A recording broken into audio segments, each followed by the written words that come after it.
হলো আমাদের fresh apple juice. আমার বউ বাচ্চা দুইজনই অসুস্থ, দোয়া করবেন তাদের জন্য। থ্যাংক ইউ গাইস, আসসালামু আলাইকুম।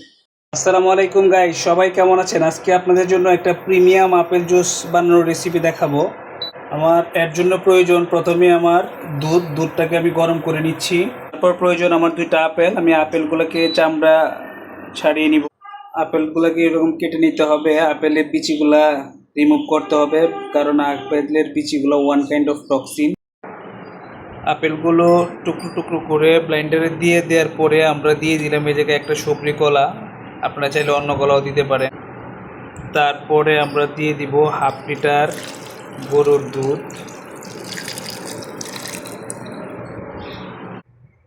একবার ব্লাইন্ড হওয়ার পরে আমরা দিয়ে দিব পরিমাণ মতো চিনি। চিনিটা দিয়ে আর একবার অল্প একটু ব্লাইন্ড। তৈরি হয়ে গেল আমাদের ফ্রেশ আপেল জুস।